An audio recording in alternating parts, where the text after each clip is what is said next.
Avez-vous déjà pris le temps de vous demander s'il existe un mortel capable d'arracher le cœur d'un ennemi de niveau Dieu ou de décocher un coup qui condense le pouvoir de tout le système solaire en un seul point? Eh bien, l'un de nos chevaliers d'aujourd'hui a fait exactement cela. Aujourd'hui, notre vidéo est de haut niveau, littéralement de niveau galactique. Nous allons voyager dans le temps, en revenant à l'année 1743, pour disséquer l'élite du sanctuaire d'Athéna à l'ère de Lost Canvas. Préparez votre Cosmo, car nous allons analyser en détail la puissance des 12 chevaliers d'or de cette génération, qui est considérée par de nombreux fans comme la plus puissante et la plus équilibrée de toute la franchise. Je suis Goldcent, et si vous êtes un fan de Saint Seiya, abonnez-vous à cette chaîne et laissez un like. Avant de parler des personnages, nous devons établir les règles du jeu. Dans Saint Seiya, la puissance n'est pas une ligne droite. Contrairement à d'autres animés où la puissance est cumulative et statique, ici le Cosmo est explosif. Il dépend de l'embrasement de l'énergie vitale, de la volonté et bien sûr de la maîtrise des sens. Pour cette analyse, nous allons utiliser une échelle technique basée sur ce que nous voyons dans l'œuvre originale de Shiori de Jirogi. La base d'un chevalier d'or est la vitesse de la lumière, mais au sein de ce groupe, il existe des niveaux qui séparent les communs des monstres. Nous utiliserons la ligne d'invincibilité, un état où le chevalier atteint le miracle et devient capable de tenir tête à des divinités.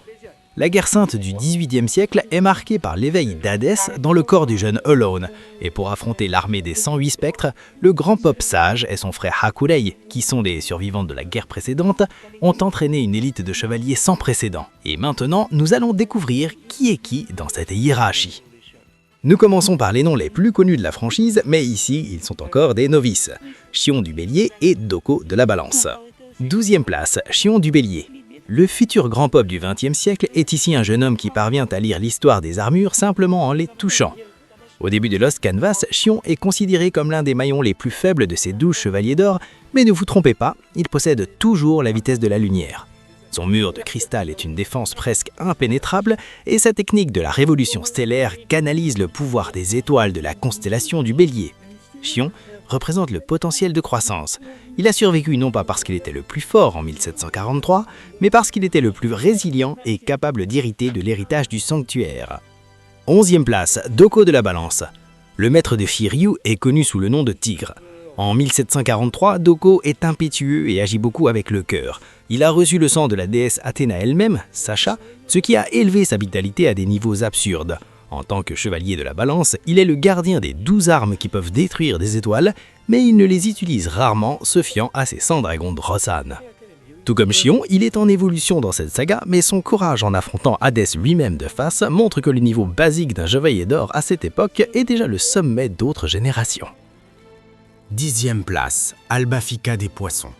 Contrairement à l'image plus fragile que certains ont des chevaliers des poissons, Albafika est la définition même du héros tragique. Il vit dans l'isolement car son sang est toxique, résultat de années de vie commune avec les roses démoniaques royales. Sur le champ de bataille, Albafika est un monstre. Il a été capable d'affronter Minos du Griffon, l'un des 3 juges des enfers, seul. Quand ses os ont été broyés par la marionnette cosmique, Albafika n'a pas reculé. Il a atteint le mode miracle, utilisant son propre sang pour créer la rose sanglante imprégnée du poison de son cœur. Il est l'exemple parfait que, dans Lost Canvas, la détermination peut amener un chevalier intermédiaire à terrasser un géant. 9e place, Asgard du Taureau, Aldébaran. Oubliez tout ce que vous savez sur l'Aldébaran du XXe siècle servant de faire-valoir pour les méchants. Asgard est un titan. Il a adopté le nom de l'étoile principale de sa constellation et est l'un des vétérans de l'ordre. Sa technique Titan's Nova est si puissante qu'il lévite pour ne pas détruire le sol environnant.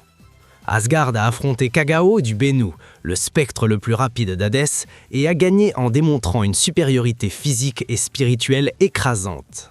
Il est bien plus expérimenté que Xion et Doko, servant de pilier de stabilité pour l'armée d'Athéna. 8e place, Cardia du Scorpion. Cardia est la personnification de l'adrénaline. Il souffre d'une maladie cardiaque qui fait brûler son cœur en flammes et il utilise cela à son avantage. Son aiguille écarlate, Katakeo, enflamme le sang de l'adversaire avec la chaleur de son propre Cosmo. Il a été capable de vaincre Rhadamante de la Wyverne, un juge des enfers dans un combat de pure endurance. Cardia ne se bat pas pour la paix. Il se bat pour brûler sa vie intensément, ce qui en fait un adversaire imprévisible et extrêmement dangereux. 7e place, Dégel du Verseau, le chevalier le plus cultivé du sanctuaire. Dégel n'utilise pas seulement le froid, il utilise son esprit. Sa mission dans la cité de Blueguard et l'affrontement contre le pouvoir de Poséidon montrent que son contrôle de la température frise le zéro absolu. Bien que, en termes de puissance brute, il soit à un niveau intermédiaire, sa capacité à sceller des menaces divines avec l'exécution de l'aurore et le cercueil de glace le rend indispensable. À présent, nous entrons dans le territoire des hommes qui ne craignaient pas les êtres divins. Et commençons par la 6e place, Manigoldo du Cancer. Le disciple du grand peuple sage est sans aucun doute le favori de beaucoup. Manigoldo a le pouvoir de manipuler les âmes, ce que nous appelons l'amas de la crèche en astronomie.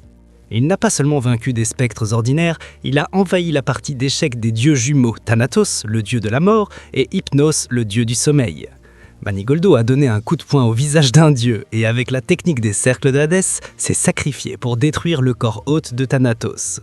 Si ce n'est pas de la puissance d'élite, alors rien ne l'est. 5e place, Alcide du Capricorne.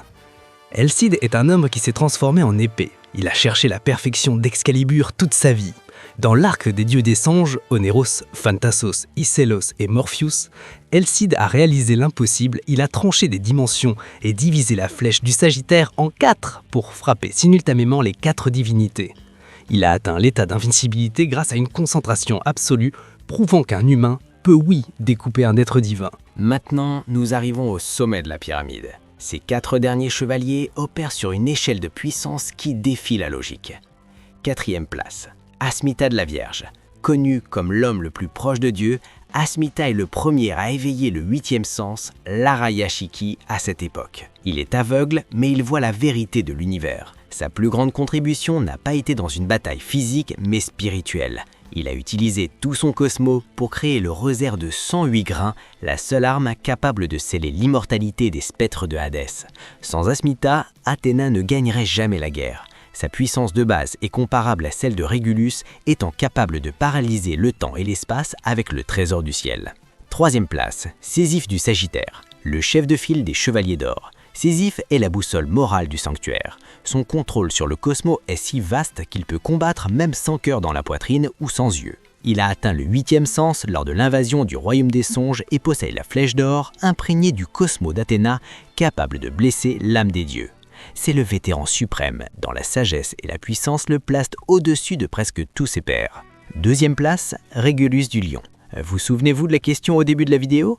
Régulus est l'enfant prodige. Il est le plus jeune chevalier mais possède l'œil du lion qui lui permet d'apprendre et de neutraliser n'importe quelle technique rien qu'en la regardant. Régulus a dépassé les limites humaines en exécutant seul l'exclamation d'Athéna, un coup qui requiert 3 chevaliers d'or et, plus impressionnant encore, le zodiaque éclamation où il a invoqué le pouvoir des 12 constellations zodiacales d'un seul coup. Il est mort parce que son corps physique n'a pas supporté autant de puissance, mais son âme a continué à se battre, devenant une partie de la nature. Il est la définition même du génie de combat. Et il a arraché le cœur de Adamante qui était au niveau d'un dieu. 1e place, Deutéros des Gémeaux, le démon de l'île de Canon.